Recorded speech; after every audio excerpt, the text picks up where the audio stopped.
On the bitterly cold morning of the 6th of August 1945, the world's first atomic bomb was detonated over the city of Hiroshima in Japan by the USA.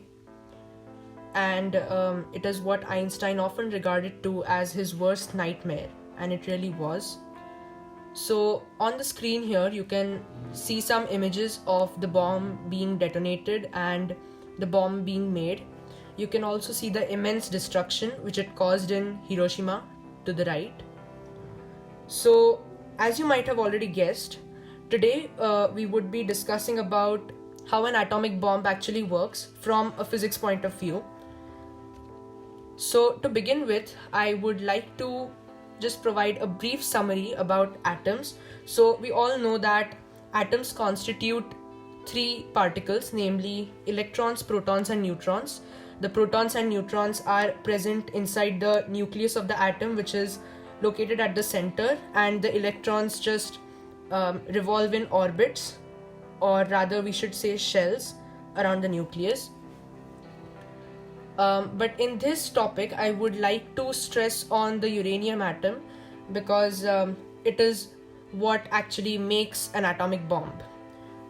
So uranium, as a lot of you might be knowing, has atomic number 92, meaning that it has 92 electrons and 92 protons, and it has an average mass number of 238.029 atomic mass units.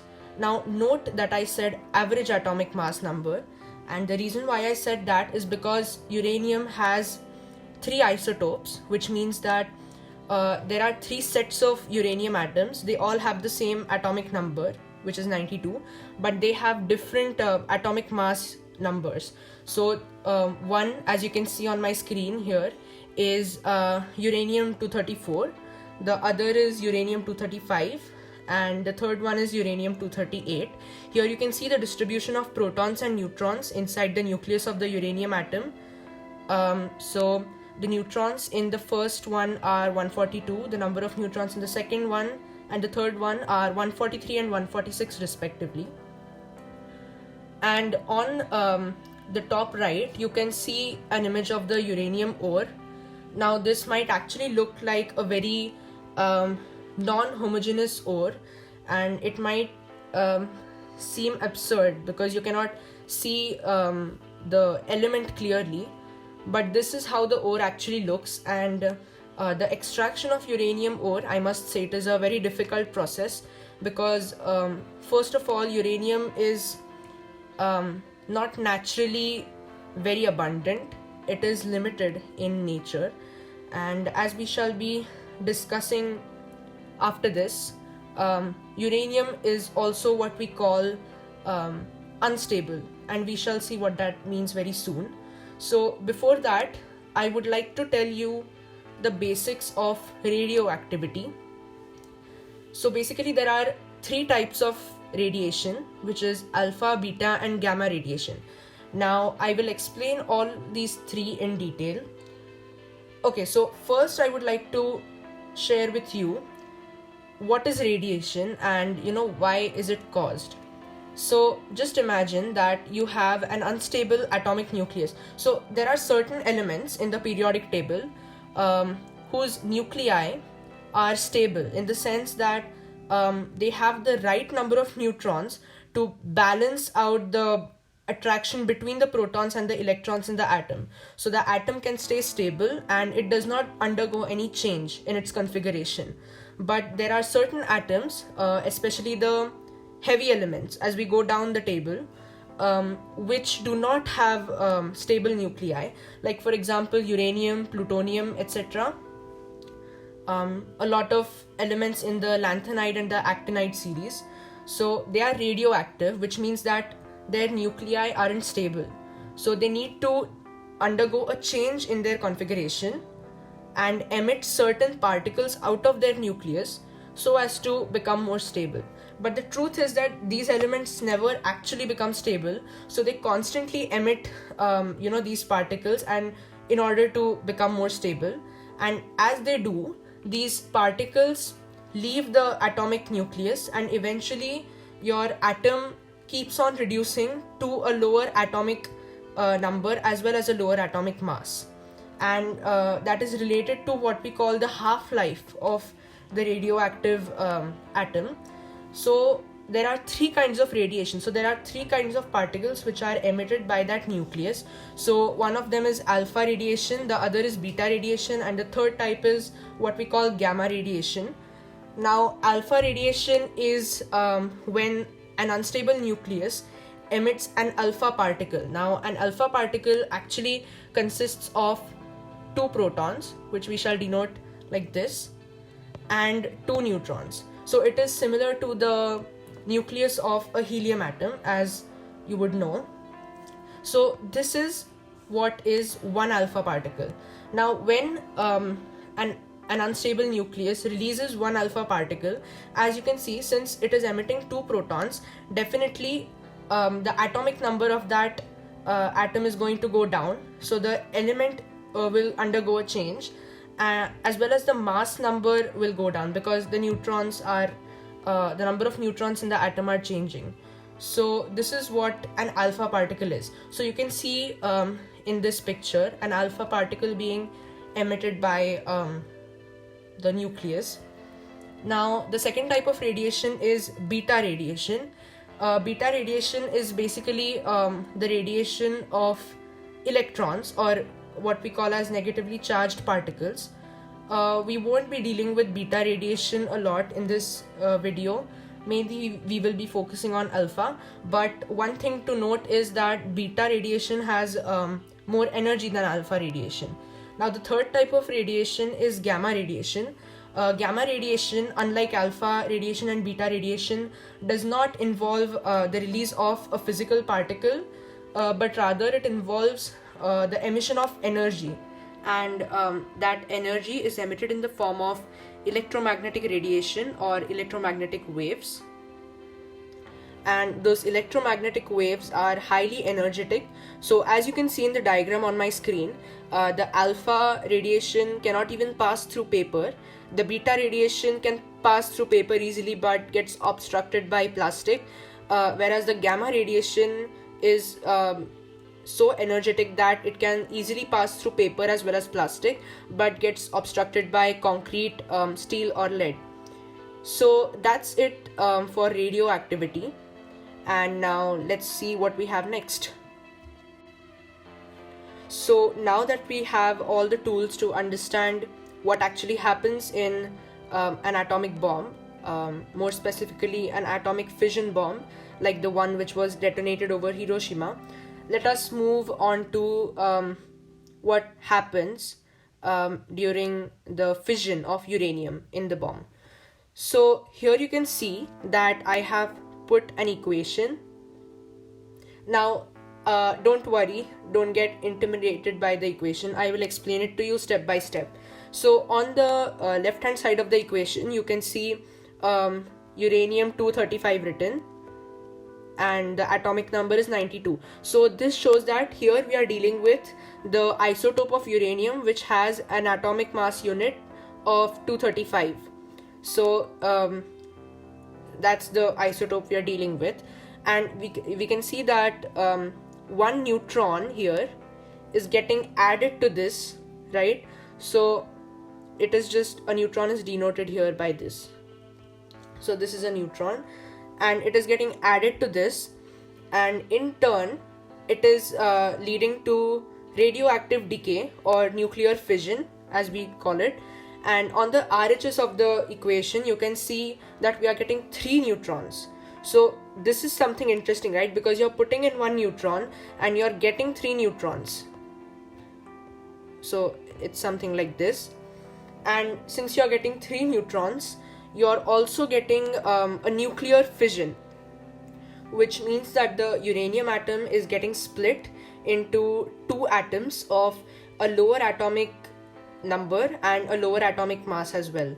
So here you can actually see the chain reaction, and you can see that the 2 atoms which are getting created are krypton and barium respectively. Now I would like to specify the isotopes of krypton and barium which are getting created. So Krypton is of atomic number 36, as we all know, but here the isotope we are dealing with is krypton 92, and for barium the isotope is barium 141. And obviously the main component of a nuclear fission reaction, the component which causes the bomb blast or the explosion and so much of destruction, is the energy which gets created. So this is the most important factor in a nuclear fission, and we will see later how that is related to Einstein's equation, which says that E equals mc square, where E is the energy generated by a mass m and c is the speed of light. So here you can see a visual representation of what happens during a uranium fission. So you can see that here we have one uranium atom giving off one neutron. I apologize, it should not be atom, it is a uranium nucleus, and this neutron getting emitted causes the uranium nucleus to split into krypton 91 and barium 142 nuclei, and in addition it also creates 3 neutrons, and all these 3 neutrons individually trigger nuclear fission in the other uranium atoms, and this process continues, and so eventually you get a chain reaction creating untold amounts of energy. So here I would like to discuss with you something related to the masses, the concerned masses of the reactants and the products. So here you have uranium 235, so 235 on the LHS plus a neutron which has atomic mass 1, and it says that it is equal to 3 neutrons, so which is 3 plus 92 plus 141, and surprisingly they add up. So 236 equals 236.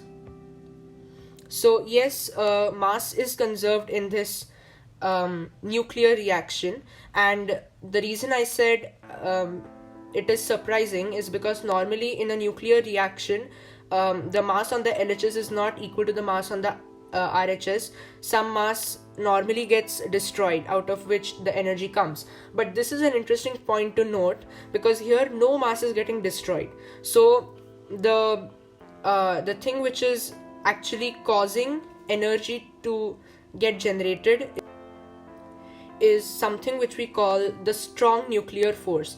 Now a strong nuclear force is basically the force which binds the nucleus of an atom together. So if there were no nuclear force, then none of the atoms would have existed because the nuclei wouldn't be bound by a force, and it is because of the breaking of this force that the energy is generated. So this is very interesting because, as I mentioned previously, in a lot of nuclear reactions you will find that it is mass which is getting converted into energy, and that actually follows Einstein's equation, which says that E equals mc square, but here mass on the LHS equals mass on the RHS. So here there is no mass getting destroyed. So the question which actually arises is, where does that energy come from? And we just got our answer, and that is from the breaking of the nuclear force. So this is something very interesting, and now let us actually analyze the diagram of a uranium bomb and how this can be applied there. Okay, so what you're seeing on your screen currently is the schematic diagram of a uranium fission bomb. Now in the last section we saw how a uranium fission bomb actually works through the concept of nuclear fission. Now one thing which all of us need to note is that for the chain reaction to get started, or in order to trigger the chain reaction, the nuclear fission reaction, you need a specific amount of mass, and by mass I mean the mass of the raw material, the uranium. So the minimum amount of mass which is needed for the chain reaction to sustain is known as critical mass.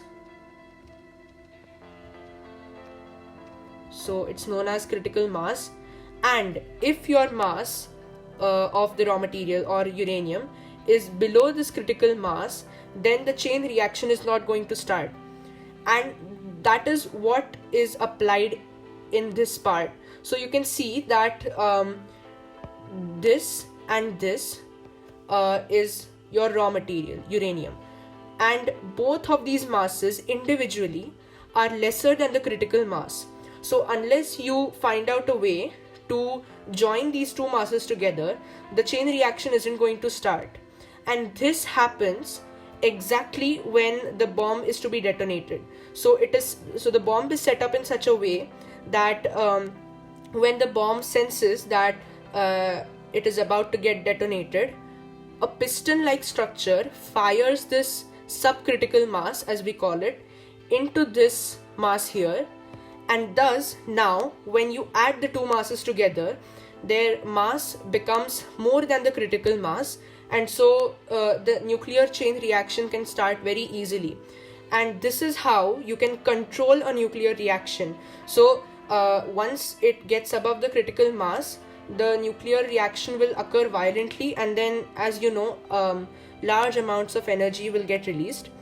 Now another question which comes here is that in what form is the energy released?